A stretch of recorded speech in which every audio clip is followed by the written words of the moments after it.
You know, I think as collectors, sometimes we overlook the fact that quality is as important as quantity.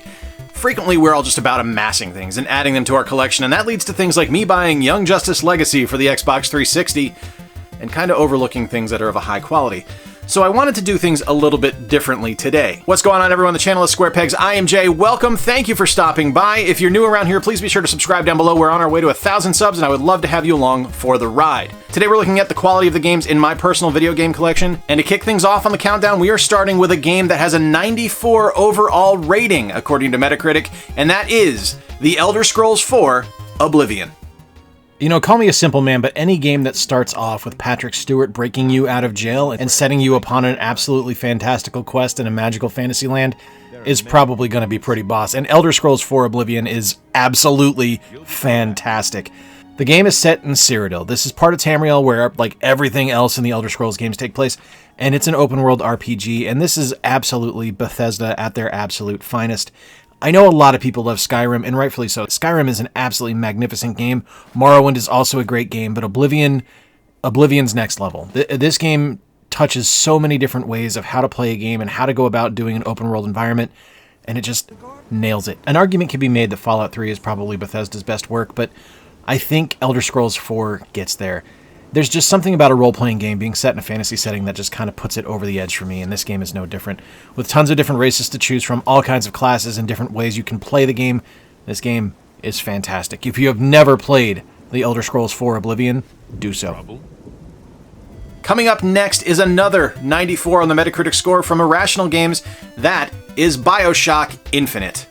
While I am not a huge fan of first-person shooters, if you layer enough storyline and character development on top of what I'm playing, I will play a first-person shooter, and that is exactly what I get here with Bioshock Infinite. Now, I played the first two Bioshock games, and I thought they were great. I really thought they were very nice and atmospheric, and nice and dark, and kind of mysterious and creepy. But this one takes everything that the first two Bioshock games laid out and just kicks it up 500 or 600 notches to make it just spectacular. The game is a visually stunning masterpiece. It is one of the best looking games that I have ever played. It has compelling characters, an absolutely amazing world, great gadgets and power-ups throughout, and it's just an absolutely solid experience to play. I really like this PS3 version because it incorporates the Move controllers. I think it's very clever, and I love the hookshot and being able to go around all over the map as the further into the game you get. It is a deeply atmospheric game that just layers so much on top of itself, and there's a lot of surprises and twists at the end. This game is absolutely perfection.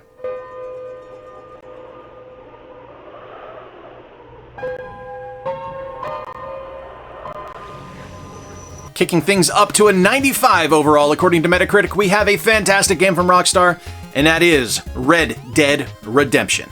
I know there are a ton of people who play Rockstar games that think they're absolutely fantastic, and for me, I don't know what it is about them, but I just don't really enjoy them. I will say that the two that appear in my top 10 here are games that kind of are the exception to that rule, but I've never played a Grand Theft Auto game, aside from Vice City and San Andreas, that I really wanted to go back to and play again. I remember when Red Dead Redemption launched, I was really disappointed that it wasn't a sequel to Red Dead Revolver, because I really liked that game. And this one, I don't know, it just seemed a little bit boring to me, that the idea of playing a cowboy simulator, because that's kind of what the game feels like to me, just didn't seem exciting. Now, the writing and the acting and the design of the game kind of disproved all of that. The game is absolutely gorgeous. It is a really, really well-designed game, but it just doesn't quite get over the edge to me. I think it's very smartly done, and I think it is a lot of fun to play. I just don't know that I personally would have had this ranked as high as Metacritic seems to. I think it's a great game. I just don't know that it would have personally been in my top 10. You'll get respect when you show some. Another 95 now from Atlas. It is Persona 5 Royal. Honestly, this probably would have been my number one out of the top 10 here. I adore Persona 5 Royal. I think it is possibly the most stylish game that I've played on a PlayStation console.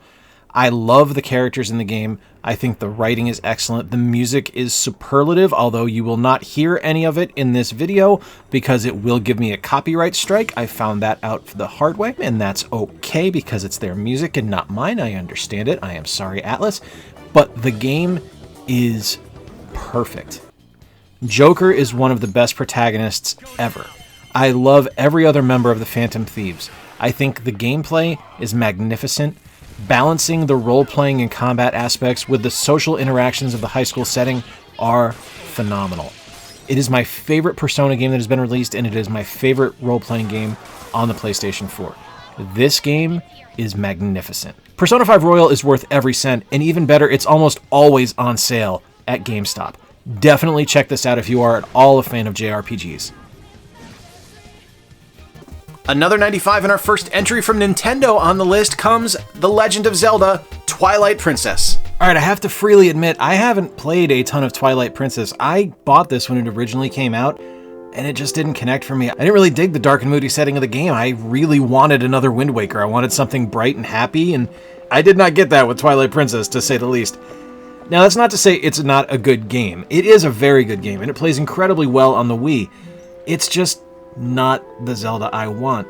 And I know that's more my problem than anything, because it wasn't a game that was made for me. It was something made for all fans, and that's fine, because it did sell very well, and it plays very well, and it is a brilliantly designed and executed title. It's just not my favorite. So while, yeah, this is a great game, and what I've played might not have landed for me, I can look at it technically and appreciate the design decisions and story motifs that have been hit throughout the game. Is it for me? Not necessarily, but is it a good game? Very much so. With another 95 from Bungie, it is Halo 2. As a lot of you know, I'm not a really big first-person shooter fan, and that really kind of made me overlook games like Halo. And yeah, I own Halo 2. I actually picked it up at a swap meet or something a few years ago with every intention of playing it because I really feel like I need to give the series a chance, but every time I've tried this game out, I am just so unbelievably bored and I just cannot get into it. I don't care for the design, I don't care for the characters, I don't particularly like the weapons, I don't think it's terribly imaginative, although I do like the little guys. When you kill them, they make funny noises and that kind of makes me giggle as I play, but I don't know, Halo just doesn't do anything for me, and that's okay because it's not for everyone. Most games aren't for everyone, and you don't have to like a game just because it's popular.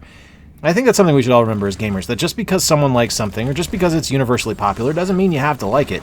Appreciate it for what it does. Like, I like what Halo did for the industry. I like that it made the Xbox a viable console, but it just wasn't for me. I would have rather played, and still would rather play, other games.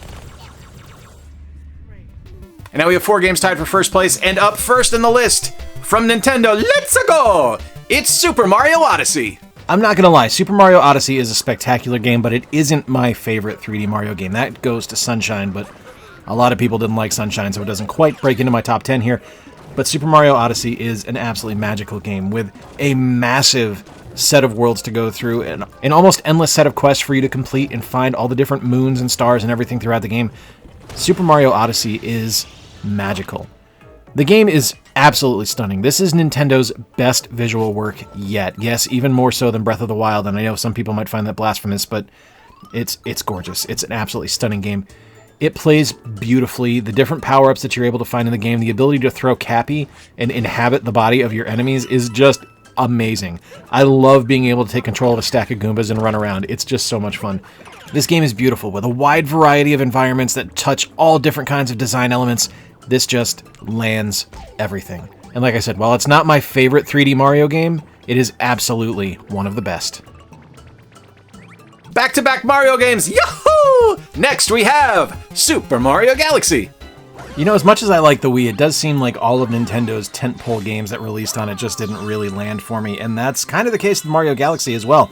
And I realize that is absolutely going to get me kicked out of Nintendo Church, but I don't care for Mario Galaxy. And I don't really understand why it's rated so high, because I don't particularly care for the way it controls, and I don't really like the way it plays. I think it's just kind of throwing stuff at a wall to see what sticks. And yeah, I understand that most people love this game, and I can see its inherent charm. I mean, it is a Mario game after all. I just don't dig it. I don't like the incorporation of the motion controls. I don't particularly enjoy the worlds that kind of roll over on top of each other and move around in different directions in full 3D. It's just not a game for me. I love that people enjoy this game, and I love that it was included on the Super Mario 3D All-Stars collection for the Switch, but it's just not my Mario. It's not the one that I want to play or that I enjoy.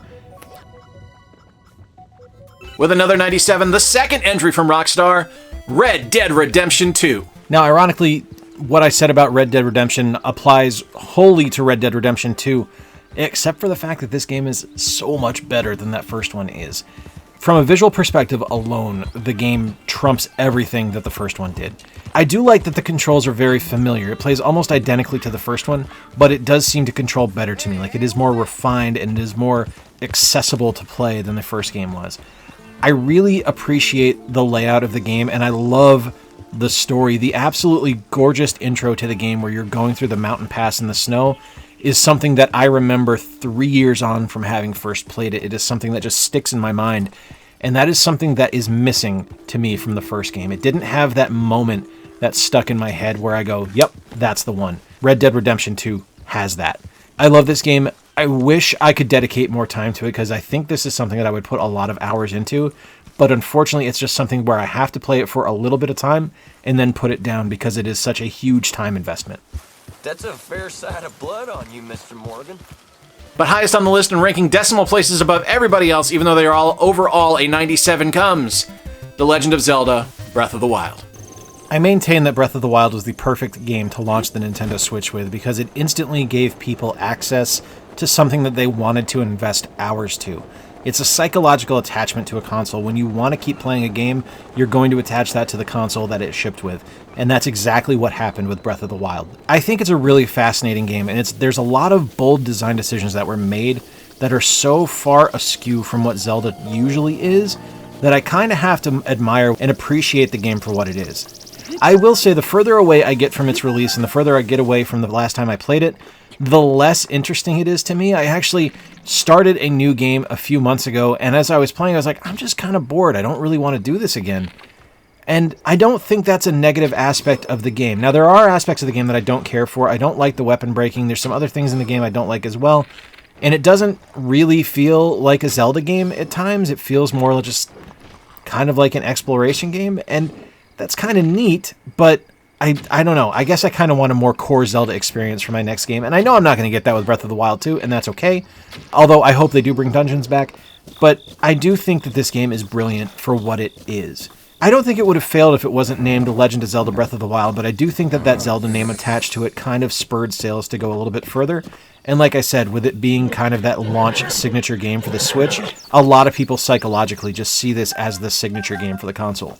It is a great game. It isn't my favorite Zelda, but it is a great game. So there you have it, guys. The top 10 games in my collection, according to Metacritic. Some absolutely fantastic games in there.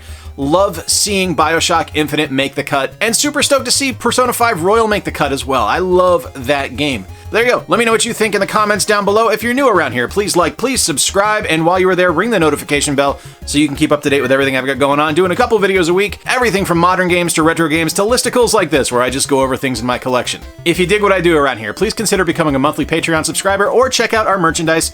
Links to that and all of our social media sites will be in the pinned comment down below. Until next time, guys, I've been Jay. Appreciate you spending a little bit of time with me today. Until next time, remember to play more games, stay square, and take care. I'll talk to you soon.